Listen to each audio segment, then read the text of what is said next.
Open ಮಾಡ್ತಿರೋ parcel ಬಂದು georgette sari ಆಗಿರುತ್ತೆ. ಕ್ವಾಂಟಿಟಿ ಆಫ್ ಪೀಸಸ್ನ ನಿಮ್ಮ ಕಣ್ಮುಂದೆ ಹಾಗೆ ತೋರಿಸ್ತಾ ಇದ್ದೀನಿ. ಸೊ 1370 1370 ರೂಪಾಯಿ ಆಗುತ್ತೆ ನೋಡ್ತಾ ಇದ್ದೀರಲ್ಲ. ಸೊ ಆಲ್ ಓವರ್ ಸ್ಯಾರಿ ಬುಟ್ಟ ಬರುತ್ತೆ, ಸೂಪರ್ ಆಗುತ್ತೆ. ಸೊ ಇದೆಲ್ಲ ಪ್ಯೂರ್ ಜಾರ್ಜೆಟ್ ಸ್ಯಾರಿ, ಇದು ಕಾಪಿ ಆಗಿರುತ್ತೆ, ತುಂಬಾ ಚೆನ್ನಾಗಿದೆ. ಸೊ ಇದರ ಕಲರ್ಸ್ನ 1 by 1 ಶೋ ಮಾಡ್ತೀನಿ. ಸೊ ಹಾಗೆ ಯಾಕೆಪ್ಪ ಈ ರೀತಿ ಪಾರ್ಸಲ್ ಓಪನ್ ಮಾಡೋ ವಿಡಿಯೋನ ಅಪ್ಲೋಡ್ ಮಾಡ್ತಾ ಇದ್ದೀನಿ ಅಂದರೆ, ಸೊ ತುಂಬ ಜನಕ್ಕೆ ಏನಾಗ್ತಾ ಇದೆ, ಇಲ್ಲ ಇವ್ರ ಹತ್ರ ಸ್ಯಾರಿ ಇರೋದಿಲ್ಲ, ಸುಮ್ಮನೆ ಅಪ್ಡೇಟ್ ಮಾಡ್ತಾರೆ, ಇಲ್ಲ ಪಬ್ಲಿಸಿಟಿಗೋಸ್ಕರ ಈ ಪೇಜ್ ಬಂದು ಫೇಕ್ ಅನ್ನೋ ಒಂದು ಕಾನ್ಸೆಪ್ಟ್ನ, ಆದರೆ ಕಮೆಂಟ್ಸ್ ಕೂಡ ಅದೇ ಥರ ಆಗ್ತಾ ಇದ್ದಾರೆ. ಸೊ ಅಲ್ಲ, ಇದು ಬಂದು ನಿಜನೇ, 100% ಇದು ಬಂದು ಗ್ಯಾರಂಟಿ ಇರೋ ಅಂಗಡಿನೇ. ನಿಮ್ಗೆ ಬಂದು ಈ ಪ್ರಾಡಕ್ಟ್ನ ಇಟ್ಕೊಂಡೆ ಅವ್ರ ವಿಡಿಯೋನ ಅಪ್ಲೋಡ್ ಮಾಡ್ತಾ ಇರೋದು ಅನ್ನೋದು. ಸೊ ನಿಮಗೆ ತಿಳುವಳಿಕೆ ತರಬೇಕು ಅನ್ನೋಕ್ಕೋಸ್ಕರ ಅಪ್ಡೇಟ್ ಕೊಡ್ತಾ ಇದ್ದೀನಿ. ಸೊ ಹಾಗೆ ಪಾರ್ಸಲ್ ಬರ್ತಾನೆ ಇರುತ್ತೆ, ಪ್ರತಿದಿನ ಒಂದು 50 ಪಾರ್ಸಲ್ ಆದರೂ ಓಪನ್ ಮಾಡೇ ಮಾಡ್ತೀವಿ.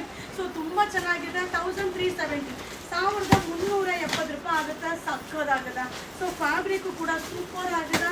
ಸೊ ನಮ್ಮ ಶಾಪಲ್ಲಂತೂ ಈ ಒಂದು ಸ್ಯಾರಿಗೆ ತುಂಬಾ ಡಿಮ್ಯಾಂಡ್ ಅಂತಲೇ ಹೇಳ್ಬೋದು. ಸೊ ಹಾಗೆ ವಿಸಿಟ್ ಮಾಡಿ. ನಮ್ಮ ಶಾಪ್ ಬಂದು ಮೈಸೂರಲ್ಲಿ ಮತ್ತು ಸ್ವಲ್ಪ ಏರಿಯಾದಲ್ಲಿ ಯುವರಾಜ್ ಸಿಲ್ಕ್ ನೇಮಲ್ಲಿದೆ. ಸೊ ಗೂಗಲಲ್ಲಿ ಸರ್ಚ್ ಮಾಡಿ. ಹಾಗೆ ಈ ಸ್ಯಾರಿನ ಬುಕಿಂಗ್ ಮಾಡಬೇಕಾ, ಈ ವಿಡಿಯೋ ಮೇಲೆ ಬುಕಿಂಗ್ ನಂಬರ್ ಇರುತ್ತೆ. ಸೊ ಫೋನ್ ಕಾಲ್ ಮಾಡಬೇಡಿ, ತುಂಬ ಕಮೆಂಟ್ಸ್ ಆಗ್ತೀರಾ ಫೋನ್ ಕಾಲ್ ಪಿಕ್ ಮಾಡಲ್ಲ ಅಂತ. ಸೊ ದಯವಿಟ್ಟು ಫೋನ್ ಕಾಲ್ ಮಾಡಬೇಡಿಪ್ಪ, ವಾಟ್ಸಪ್ಪಲ್ಲಿ ಮೆಸೇಜ್ ಮಾಡಿ. ಸೊ ಇದೆಲ್ಲ ವೆಡ್ಡಿಂಗ್ ಕಲೆಕ್ಷನ್ಸ್. Thank you.